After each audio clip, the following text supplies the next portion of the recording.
Let the continue with what Don't expect anything less than the #1 rated Caribbean show.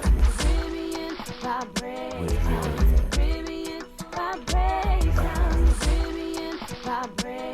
Caribbean vibration.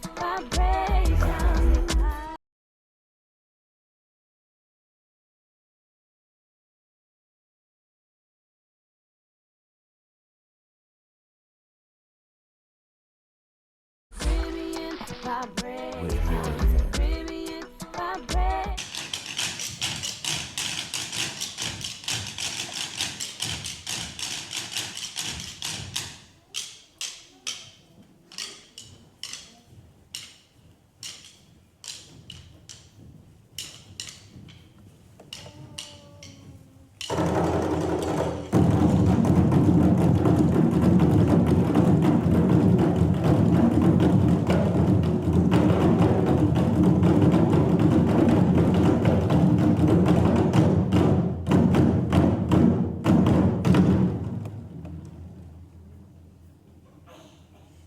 Well, annually there is the children's program showcase, which is called SHereHe, and this is the culmination of the year, which runs from September to June, like the school year, and this is their celebration. This is their opportunity to show all that they have learned, the journey that they went through. Some of them have been with us probably about 5 years now, and some, this is their first year. So we have a mixed bunch in terms of abilities, but we have 100% passion from each person. This was formed, or the brainchild of Mabinti Dennis, and Mabinti is an activist and community member who has always pushed dance first within the community. She used to run her own small dance company. I think it's called Ayekbo, and that came to end after a certain time. I can't remember the number of years, but then she got this push where she wanted to continue, although she's not running her company, she wanted to contribute, and she found us, COBA. I mean, she's known us for quite some time, and so therefore she contacted us and planted the seed in terms of being able to raise funds to go towards people who are in need, who have the passion for that. So there has to be a combination of the financial aspect, but also that love of art, love of dance. This is relative. In comparison to most other programs such as this, well, I shouldn't say such as most other dance schools who operate children's program, we are actually one of the cheapest programs that offer the quality of programming that we offer. So, for instance, a full program for child is doing our full program, which is approximately 6 classes. They only pay $625 for a year. There are programs that charge you $625 for 1 class per year. You can do, in our program, you can do probably 8 or 6 classes a year. And this is not me, this is what the parents have told me. We've had a lot of people who've left other schools and they're saying, oh my God, I was paying this much for 1 class, and now they can pay the same thing to have a full program. And it sort of speaks to the vision of the program. We started this to be able to give children, I mean, I talked about it earlier, access. We have to survive. I mean, we're in this building now, and it costs, but at the same time, I remember when I was younger, my parents didn't have money to send me to dance school. I didn't start dancing until I was 19 because, I started dancing when I was 19 because, I didn't grow up in that culture where my parents had extra funds where they can send me to dance school. So when I decided to dance, it was a choice that I made, and there was a school of people who were community players, and they had skills, and they had a dance organization. I was able to have classes through that program. So I didn't grow up in a situation where there was a dance school and your parents paid every year and you went to classes. I didn't have that opportunity.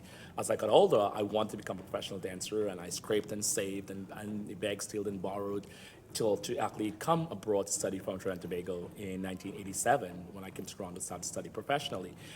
So that has always stuck with me in terms, and I would say all my artistic endeavors came through programs that allowed access. So that's a big thing for me. I mean, yes, we're running an organization, and yeah, funding is a huge issue, and we're hoping that we can break even most times. But for us, the key thing is to be able to have children have access to high quality, not just, well, it's free, so they get anything, but high quality programming that's affordable. And we get creative in ways where we, for instance, our costuming program, we don't say, okay, parents pay $625 for one costume and then they throw it away. We said, no, let's pool our resources, let's fundraise, let's do whatever we can, and then we have a huge costume bank. So every year, the costumes in a huge bank of costumes, and then we can go back. If we need new stuff, we buy new stuff, but it's constant pool of recycling so that parents don't have to carry this burden of this huge amount of, costume fees and this fee and that fee. So at the end of the year, they end up spending, $2,000 on a dance course, which should only be around, for equitable prices. It's funny because you actually should be recording some of the dialogue of parents who are talking to me, because I have children coming to me in September screaming, will not let go of their parents' leg, and it says, oh my God, I don't care about the show. You actually got so-and-so to go on stage and dance? Because, you have kids coming to you shy, not speaking, not able to express themselves. And within a month or two, literally, leaving their parents at the front door and running into the dance studio. The second piece you saw in green, those are 3-year-olds. They didn't have a teacher with them. And they were able to remember 3.5 minutes of choreography. So let's think about our education system. If that's concept of saying, no, these children are capable, just give them the tools and see what comes out. So yeah, there's tremendous growth and development, both as dancers, but as people. As I keep saying, I'd much rather people look at a little child and say, there's a beautiful child that dances, as opposed to say, there's a dancer who's really rotten. So that's the whole concept of really, really building children socially, and hopefully we have a better and brighter community that supports the arts. Then we wouldn't have to suffer this much. And I'm a student of COBA because I think that most other dance schools wouldn't teach the same way as they do here. I find it more fun. I've been here since I was 5, so 7 years. We're I guess a big family, and we all know each other, we're all friends. So it's a lot of fun when we perform. I believe it's since 1995 is when they introduced the children's program. COBA's been around for 20 years, but they graduated in terms of what the actual organization is, and it has evolved. So it started off with just a quartet of company members, and then they started adding on programs. And so we're with nearly 20 years. Yes, we actually had a community member approach us in terms of helping to support. We just moved into the Regent Park community, and she was looking specifically at that community, having been a resident in the past and looking to give back, and wanted to partner with COBA, having known both our artistic directors in the past and the quality of our programming, to marry that with providing opportunity for youth in this community. And through discussions, we've sort of made that evolve, and it's more about Black students across the GTA and giving them the opportunity to participate in our program, which is fairly unique in Toronto, and I guess maybe even across Canada, you could say, in terms of focusing on traditional dance. And so this was today was actually the launch of that sponsorship program, which would allow, we're focusing on 10 students in 2014-15 joining our program, and this is more of the older age set coming in and being able to pursue dance, and who have an interest in pursuing dance further than just recreational. The organization just celebrated 20 years in 2013, and we're actually continuing that on, and we're going to stretch it as long as we can in terms of the celebration. It started with Bakari, who is our co-artistic founder, along with Charmaine Headley, and 2 other individuals that they trained with, joining together to start the organization.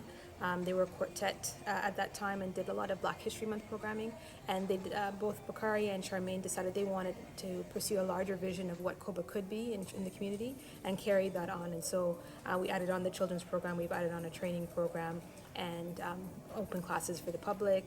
And so really we're moving towards, for the next 20 years, being an institution that supports Black artists of all shapes and forms, and not necessarily sticking strictly to dance, because traditional work always involves music and other disciplines.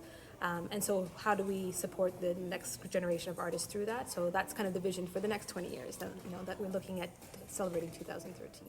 So we normally have an annual home season. We used to perform at Fleck Theater. We're now in the Daniel Spectrum, so this is now our home theater.